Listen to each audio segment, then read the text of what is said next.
Good morning, apakah kalian sudah siap memuji Tuhan Yesus hari ini? Hari ini, Laoshi, Miss Natal, Miss Ayu, Miss Deborah, dan Mr. Agus akan mengajak kalian semua untuk bersama-sama memuji Tuhan.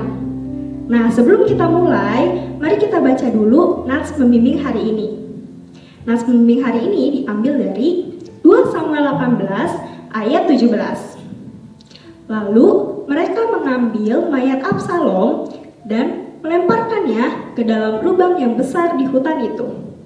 Kemudian mereka mendirikan di atasnya timbunan batu yang sangat besar dan seluruh orang Israel melarikan diri masing-masing ke kemahnya.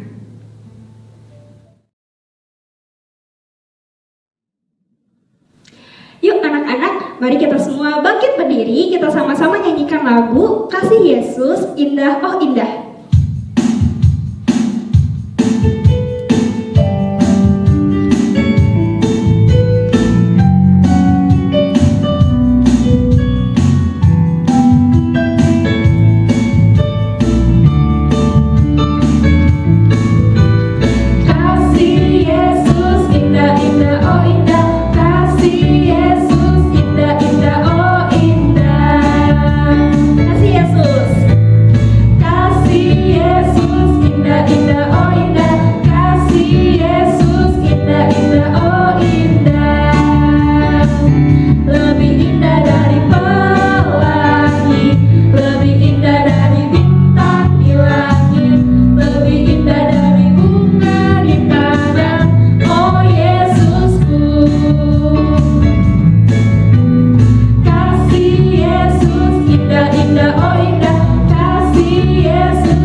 Anak-anak, mari kita berdoa. Lipat tangan kalian, tutup matanya, kita berdoa. Selamat pagi Tuhan Yesus. Terima kasih Tuhan, hari ini Kau telah memberikan kami nafas yang baru, tubuh yang sehat, hati yang penuh dengan syukur. Tuhan, sebentar lagi kami akan memuji Engkau, kami akan bernyanyi, dan kami akan mendengarkan firman-Mu. Tuhan, Engkau berkati agar kami dapat melakukannya dengan hati yang sukacita. Terima kasih Tuhan Yesus. Dalam nama Tuhan Yesus kami berdoa dan mengucap syukur. Amin. Anak-anak, apakah kalian tahu kasih Tuhan itu sangat besar? Setinggi-tingginya langit, lebih tinggi kasih Tuhan Yesus. Dan sedalam-dalamnya lautan di dunia, lebih dalam kasih Tuhan Yesus. Tuhan Yesus itu sangat mengasihi kehidupan kita. Oleh karena itu, sekarang kita bangkit berdiri lagi, kita menyanyikan lagu Setinggi-tingginya Langit.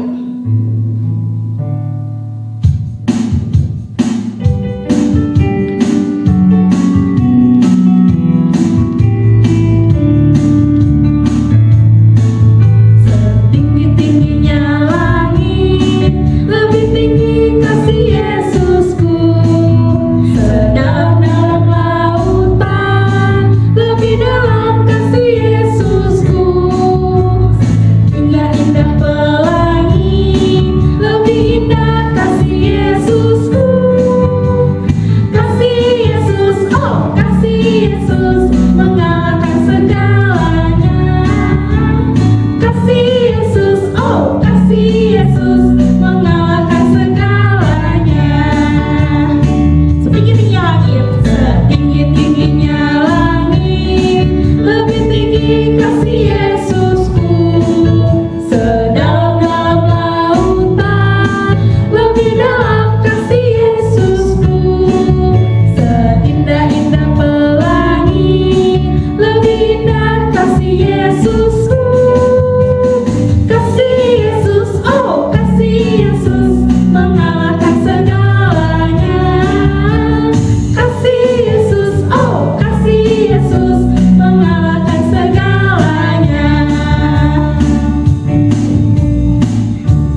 Allah Bapa kami. Tutup mata kalian, lipat tangannya, kita bersatu dalam doa. Bapa kami yang di surga, dikuduskanlah namamu, datanglah kerajaanmu, jadilah kehendakmu di bumi seperti di surga. Berikanlah kami pada hari ini makanan kami yang secukupnya, dan ampunilah kami akan kesalahan kami, seperti kami juga mengampuni orang yang bersalah kepada kami. Dan janganlah membawa kami ke dalam pencobaan, tetapi lepaskanlah kami daripada yang jahat. Karena Engkaulah yang mempunyai kerajaan, dan kuasa, dan kemuliaan, sampai selama-lamanya. Amin. Nah anak-anak, Tuhan Yesus itu sangat baik. Tuhan Yesus itu penuh dengan kasih. Tuhan Yesus rela mati di kayu salib untuk menebus dosa kita. Sekarang, mari kita nyanyikan lagu Bapa Engkau Sungguh Baik.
kita akan mendengarkan firman yang akan dibawakan oleh Miss Erika.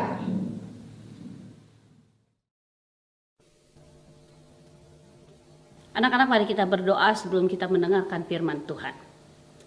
Tuhan Yesus yang baik, terima kasih Tuhan. Puji-pujian telah kami naikkan di hadapan-Mu. Dan biarlah kiranya Tuhan menolong kami semua untuk kami boleh fokus mendengarkan firman Tuhan yang akan kami pelajari sebentar. Dan biarlah kiranya Roh Kudus menolong kami untuk mengerti apa yang Tuhan inginkan melalui firman yang kami dengar pada saat ini. Kau menolong Miss Erika yang akan membawakan firman Tuhan, terlebih anak-anak yang mendengarkan di rumah. Di dalam nama Yesus kami siap untuk mendengarkan firman Tuhan. Amin. Anak-anak, kita akan segera membacakan, mendengar firman Tuhan. Kalian mungkin bisa baca nanti untuk lengkapnya. Yang kita ambil cerita ini dari 2 Samuel pasal 18 ayat ke-1 sampai yang ke-33. Agak panjang ya. Tetapi judul yang diberikan sama Miss Erika di sini cukup menarik ya, cukup menarik. Dan Miss Erika juga mungkin anak-anak mungkin agak yang tidak tahu apa itu artinya gitu ya. Judulnya adalah anak durhaka. Ada yang tahu arti kata durhaka? Ya betul, mungkin ada yang bilang durhaka itu kurang ajar ya, atau tidak sopan tuh, melawan orang tua gitu ya.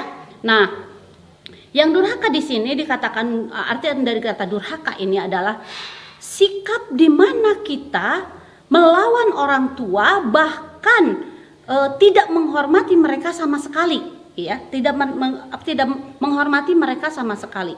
Walaupun orang tua mereka sangat menyayangi seorang anak, tapi anak itu melawan, bahkan mungkin ingin menyingkirkan orang tuanya. Itu namanya durhaka, ya. Nah, di sini di dalam 2 Samuel pasal 18 ayat 1 sampai ke 33 ini berjudul Absalom terpukul kalah dan mati. Wah, apa ya judul perikopnya? Absalom terpukul kalah dan mati. Tetapi judul yang diberikan ke Miss Erika, anak durhaka.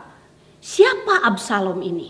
Ya, Absalom ini adalah, kalau sekarang dikatakan mungkin putra mahkota. Enggak juga ya disebut putra mahkota. Pangeran lah ya, pangeran. Kalau putra mahkota itu sudah jelas bahwa dia yang nanti akan menggantikan sebagai raja di kemudian hari jika ayahnya meninggal dunia gitu ya, atau ayahnya sudah tidak mampu, si anak ini, si putra mahkota ini yang akan meneruskan. Tetapi Absalom ini adalah dia seorang putra raja, pangeran ya disebutnya. Dan seorang pangeran itu belum tentu menjadi raja. Nah, disinilah muncul masalah utamanya. Ya, Absalom ini adalah seorang putra raja yang sangat berambisi untuk menggantikan ayahnya untuk menjadi raja kelak. Ya, padahal dia tahu dia punya saudara laki-laki yang lain yang memungkinkan dia untuk menjadi pilihan kedua, ketiga, atau mungkin ya bisa saja dia menjadi pilihan pertama, tapi belum tentu. Ya, kalian tahu raja yang di sini siapa? Di sini adalah Raja Daud. Ya, Absalom ini adalah salah satu dari anak Daud. Ya, Daud mempunyai beberapa orang anak, dan ketika saat itu untuk menjadi seorang raja yang memimpin bangsa Israel harus melalui pilihan Tuhan gitu ya. Harus dari hasil pilihan Tuhan, bukan pilihan manusia ya, bukan pilihan manusia. Kalian ingat raja pertama adalah Saul ya. Raja kedua bukan anaknya Saul yang ganti ya. Yang kalian tahu bahwa Raja Saul itu punya anak namanya Yonatan. Bukan Yonatan yang jadi, karena bukan pilihan Tuhan. Ketika rakyat minta diganti pun bukan anaknya Saul, tetapi Daud yang jelas-jelas tidak ada hubungannya dengan Saul ini. Nah, di sini Absalom mungkin pada saat itu dia juga melihat kerajaan-kerajaan lain. Kalau untuk menjadi seorang raja, yang paling utama adalah dia adalah anak raja, ya. Anak raja di kemudian hari bisa mungkin menjadi raja, dan dia sangat berambisi. Ketika keinginannya ini yang sangat menggebu-gebu, keinginannya yang banyak didorong oleh mungkin pikiran serakah, pikiran yang ada campuran kejahatan di dalamnya. Timbulnya apa? Timbulnya adalah pemberontakan, dan Absalom melakukan hal ini terhadap ayahnya, yaitu Raja Daud. Nah, di sini dikatakan bahwa bahwa Absalom dikatakan sebagai anak durhaka, ya. Padahal, ya, di sisi lain Daud itu sangat-sangat mengasihi Absalom. Coba kita kalian pegang ya, tetap pegang Alkitabnya ya, walaupun tadi Miss Erika bilang bacanya nanti belakangan. Oke. Kita baca di dalam 2 Samuel pasal 18 tadi, di ayatnya yang ke-5, ya. Ayatnya yang ke-5. Dikatakan waktu itu ada satu peristiwa bahwa akan memimpin tentara Israel akan memimpin peperangan melawan siapa? Justru melawan Absalom yang memberontak, ingin merebut gitu ya. Nah, dikatakan di ayat ke-5 gini, dalam angka ayat ke-5 ini di dalam 2 Samuel 18 ini demikian bunyinya. Dan raja memerintahkan kepada Yoab, Abisai dan Itai demikian. Ini panglima-panglima perang Daud ya. Perlakukanlah Absalom.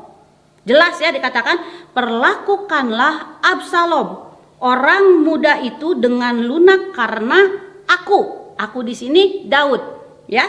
Perlakukanlah Absalom, orang muda itu dengan lunak karena aku. Wah, jelas ya di sini Absalom seorang masih muda. Wah, masih berkobar-kobar semangatnya, ya. Dan seluruh tentara mendengar ketika raja memberi perintah itu kepada semua kepala pasukan mengenai Absalom. Sebelum perang ada pesan dari Daud. Bolehlah kamu coba lawan, tapi ingat ya, jangan sakiti, jangan berbuat kasar.